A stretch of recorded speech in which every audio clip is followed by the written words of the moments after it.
Kinerja industri pertambangan RI ini moncer dan menjadi motor ekonomi di 2022 didukung juga oleh hilirisasi tambang. Lantas seperti apa kinerja dan target di 2023 mendatang dari industri pertambangan? Saat ini sudah tersambung melalui sambungan Zoom Direktur Bayan Resources Bapak Alexander Eri Wibowo serta analis industri Bank Mandiri Ahmad Zudi.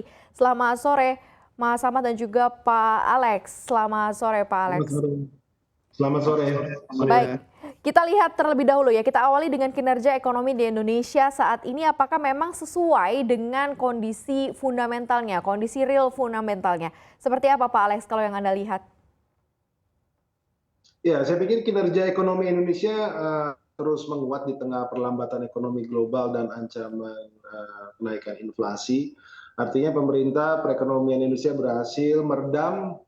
Hal ini bisa terlihat saya pikir dari beberapa indikator ya seperti angka pertumbuhan ekonomi di triwulan 3 2022 yang mencapai 5,7. Kemudian stabilnya konsumsi rumah tangga, kemudian juga kinerja investasi, dan juga konsumsi pemerintah walaupun agak terkontraksi, namun demikian berhasil kontraksi tersebut tidak terlalu berekonomi. Peningkatan ekspor terus berlanjut dengan pertumbuhan mencapai 0,64%, ya, artinya kita berhasil memanfaatkan momentum dengan internasional yang saat ini tinggi gitu. Baik, ini cukup menarik sebenarnya untuk diperdalam di tengah ancaman resesi di tahun 2023 yang tampaknya akan melanda keseluruhan global. Indonesia dianggap sebagai salah satu negara yang cukup resilient. Cukupkah bekal yang sudah ada di tahun 2022 ini untuk kemudian melihat uncertainty yang ada di 2023 mendatang, Pak Alex? Kalau dari sudut pandang Anda seperti apa? Ya, saya pikir dengan program pemerintah terutama dalam mendorong ekspor di 2022 dan di 2023, 2023 adalah untuk meningkatkan multiplier efek daripada ekspor, salah satunya dengan cara hilirisasi, peningkatan optimalisasi hilirisasi di bidang pertambangan dan industri strategis lainnya. Jadi itu bisa menjadi buffer ataupun menjadi pelindung daripada perekonomian nasional di tengah nanti apabila ancaman resesi atau perlambatan ekonomi di 2023. Oke, baik, berarti cukup besar ya. Dan perusahaan-perusahaan industri pun juga melihat peluang yang sama begitu ya. Kalau masuk ke batubara ada hilirisasi di sana. Pak Ahmad Zudi, kalau kita coba lihat dan kita perhatikan peluang yang bisa muncul ya di tahun 2023 itu kan nanti akan berhadapan dengan kondisi global yang cukup berat.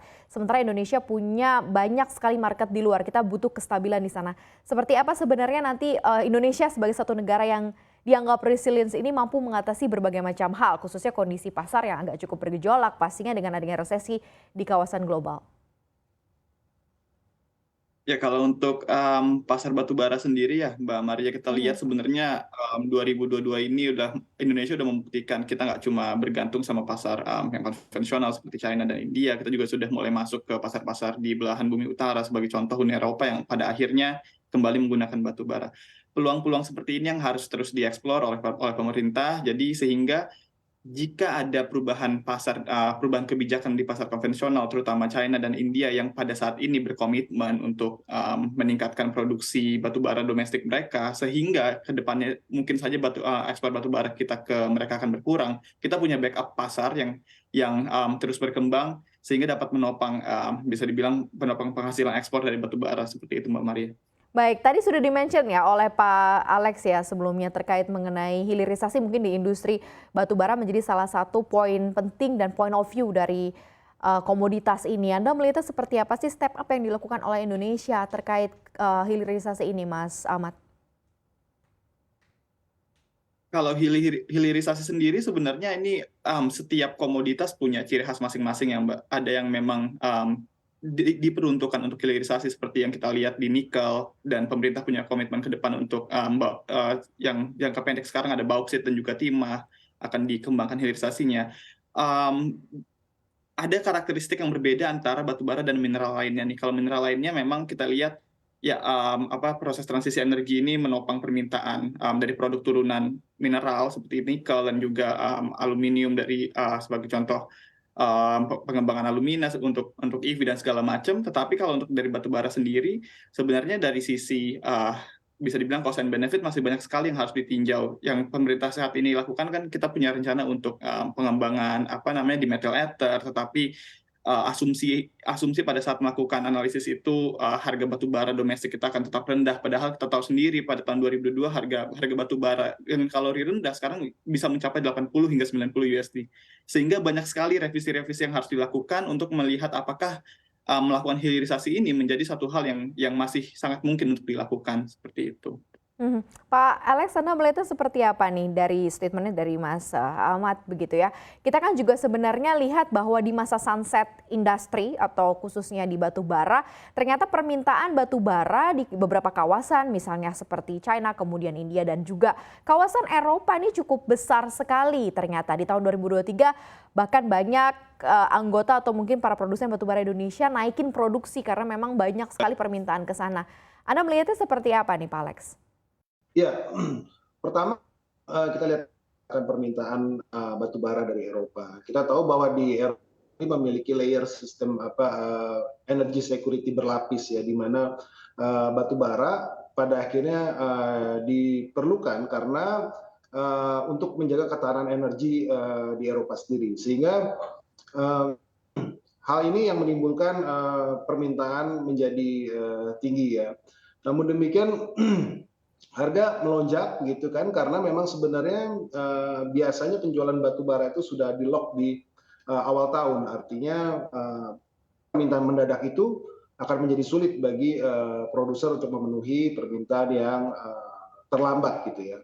Nah, kalau berbicara mengenai hilirisasi, saya setuju sekali dengan Pak Ahmad Zudi bahwa macam dua tipe mineral yang bisa berdasar kebutuhan untuk hilirisasi ya. Ada tipe 1 mineral seperti bauksit, nikel, dan lain-lain ya. Kemudian juga ada tipe 2. Nah, ini memang perlu ada revaluasi untuk tambah mana saja apa saja yang secara end to end-nya bisa meningkatkan nilai tambah gitu.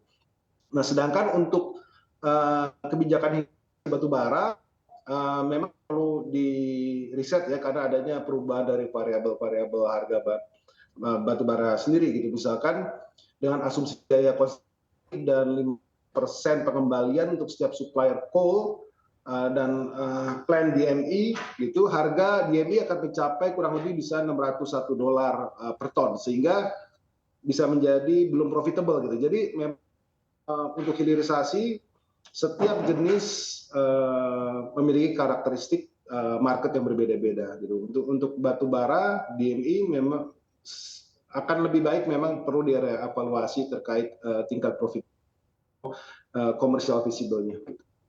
Oh baik, ini cukup